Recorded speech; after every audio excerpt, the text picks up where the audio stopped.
From CBS News Bay Area, this is the Morning Edition.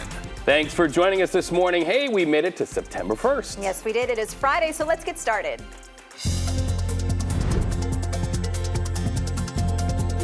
My interview.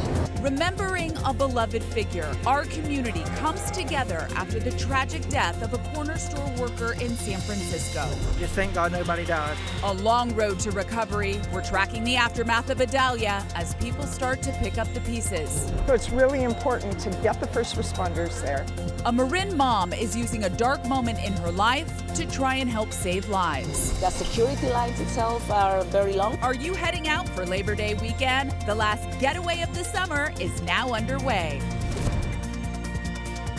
And we have breaking news. Breaking news in Bay Area college sports. The Atlantic Coast Conference is expanding west, offering Cal and Stanford spots in the league. The ACC presidents and chancellors met this morning to add the two Bay Area schools in addition to SMU. Stanford and Cal are expected to accept after the Pac-12's collapse. The additions will be in all sports and will begin in the 2024-25 school year. Good morning to all of you. I am Nicole Zaluma. So that's a little weird. No longer the Pac-12, ACC. Okay, I accept. Changes in sports. Good morning, everybody. I'm Reed Cowan. And I'm Gianna Franco. I mean, there was a whole network built around it. That's very, very interesting. It's all sort of kind of changing. Couldn't get the rights, G. Money moves. All right, Jessica Birch, what do we have this morning in weather? Widespread throughout the Bay Area. It's going to be a lot cooler for us today. You're definitely going to notice it into the afternoon hours, especially if you live off in the East Bay. Now, it was only just 2 days ago where we were talking about triple digits off near Antioch, Fairfield, Brentwood. Today, we're all in the low 70s. And we even have a splash of showers. That's why I'm starting off with this kind of blurry live cam right behind me. We have those raindrops just kind of sitting on our live cams this morning. We have a splash of showers along our coastline. It becomes widespread with just these dense clouds that are moving through our Bay Area this morning. In total, we're going to see about 1/100 of an inch. So no crazy rainstorm by any means, but it's worth mentioning that these clouds that are rolling in and out of your neighborhoods, they're pretty dense, and it's a lot cooler for us today as a new system moves in just from offshore. That's only allowing for upper 60s, lower 70s widespread throughout the Bay Area today for our daytime highs. It'll be a cloudy and cool setup for us heading into our Labor Day weekend. And speaking of that, another thing that I want to add to the good news list, we're starting to see the great air quality widespread throughout the Bay Area from Santa Rosa down into San Francisco. Still a little bit of a trouble spot down in the Santa Clara Valley, but as that onshore flow increases throughout the weekend, we'll start to see beautiful conditions. Air quality will improve and temperatures will slowly warm up into Monday, which is Labor Day. More on that in a bit, but for now, back to you, G. All right, Jessica, thank you. Well, there is a major closure on I-80 that will impact thousands of drivers between Sacramento and the Bay Area this holiday weekend. Starting last night, westbound 80 is closed from 780 in Vallejo to Highway 4 in Hercules. That includes the Carquinez Bridge, and it will stay closed for the entire Labor Day weekend as Caltrans paves miles of concrete and makes repairs on that westbound side of the roadway. So if you are planning to get out of town for Labor Day, let's look at some of our maps right now so I can give you some alternates and some workarounds. We are already seeing that pretty significant backup out of Vallejo, westbound 80, where that closure is. You can head to 780, work your way back around over to Highway 4.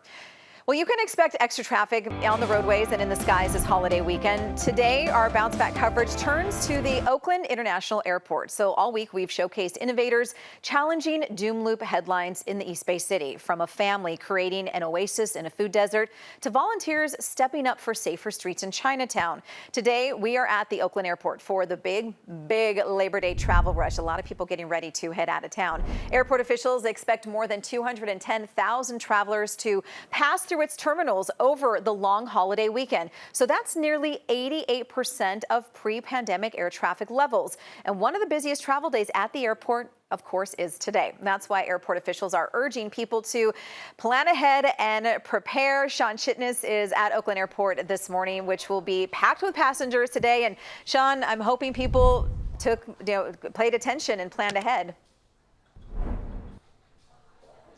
Well, so far, Gianna, the people we have been able to talk to did do that, and we want to show some progress just in the last 30 minutes. Behind me now, it is empty. The line was going out those doors. We're talking about the security line for TSA, but now as we move along here, you can see the line is still curving around baggage claims 5 and 6, and there's 2 separate lines depending on which security clearance you have. But that's progress, right? We're seeing that the line has improved, getting shorter. That means it's moving. And we have the chance to talk to one of the passengers who is heading to Las Vegas today. He did exactly that. He got here about 3 hours before his flight, so he wasn't worried. And he did say he was a little shocked by the line. His first reaction was wow, but he also thinks this is a good sign and falls into that theme we've had all week of Oakland bouncing back. People who would prefer to come to Oakland and leave instead of crossing the bay and going into San Francisco or going down to San Jose, it's exciting to see that, you know, there's enough economic stability in Oakland for people to do this on holidays and go out and travel and things like that. So I think it says a lot. So there you have it, right? That this is a good sign. People are choosing to use this airport. The line is still long, but again, it's moving fast. So give yourself some extra time and head on down to this airport if that's where you're flying out today. Guys, back to you. All right, Sean, thank you. And I like the glasses. Reed? Excited. All right, so all this week, CBS Morning's School Matters series has really been looking into the issues that matter most to students, parents, and teachers. And speaking of teachers, you'll be introduced to somebody who was very influential to our good friend, Gail King. We're having coffee with Gail this morning. Gail, where's your coffee cup, my friend? We understand that you went to nearby Menlo Atherton High School. Here. You are joining us live. Cheers to you this morning. When I hear about this story, I think about how important teachers are. You got your coffee cup. And really top of mind, how important teachers are. Tell us about this story. Yes, I was a Menlo Atherton Bear. I was on the drill team. We are the Bears, mighty, mighty Bears. Everywhere we go, people want to know who we are. So we tell them. I still remember that. So my senior year, think about this, Reed, for a second. If your family had to move your senior year, when you've grown up with a class, and they said, we're moving your senior year. And I said, I don't want to leave my senior year. It's one of the most important years of your life. My parents said I could stay behind if I could find a family that would be acceptable to them. I went and asked my social studies teacher, Roger Heathcote, who I had when I was in 9th grade. I was very, you know, he's a great teacher, a great family man. I loved his wife, Peggy. If I could live with him for a year. Number one, that's kind of a bold thing to ask somebody. Let's just think about that for a second. They said yes. My parents met with them. And so I lived my senior year with Roger and Peggy Heathcote. I can still remember the address, 928 Peggy Lane in Menlo Park, California. And so it was a very pivotal time. And they no longer live there. That's why I can give the address. They're no longer there. I don't even know if the house still exists. It was a very pivotal time in my life. And I was very much a part of the family, and they are still to this day someone I keep in touch with. And you know, guess what? So they reached out to them, and we did an interview. You'll get to meet them today. And what was that like to go back in time and be around them? And how did it really punctuate all of our understanding that teaching is a way of life, right? They don't just keep their service in the classroom. Teachers continue even after they've clocked out.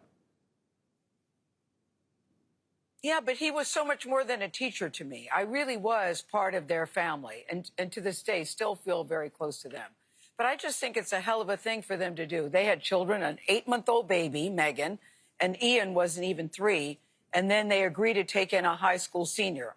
And your last year of school, you've got all sorts of activities. So they're driving you around to places. You know, Peggy made my dress here. I wear clogs today because of Peggy Heathcote. You know, I wear these long dresses still because of Peggy Heathcote. So they had a big, big role in my life. I love the outfit. Hey, look at that. That's my senior prom picture. That's my senior prom picture with John Swift. Nate made a joke and said, see, you were a Swiftie even back then, because I love me some Taylor Swift. But that's me and John Swift. Peggy made my high school prom dress. Oh, my goodness. Like, so much service, so much love poured into your life. They're not even asking for 10% of all of your success. And we're so glad that you went back, sewed your life back into their life. And, Gail, it's always a joy to see what you do in the world. Oh, Reed, I see you got jokes, too. I see you're like, Nate, you got jokes, too. Okay, Reed. Hey, Gail, I got jokes and I got bars. You got to go. All right, thank you so much.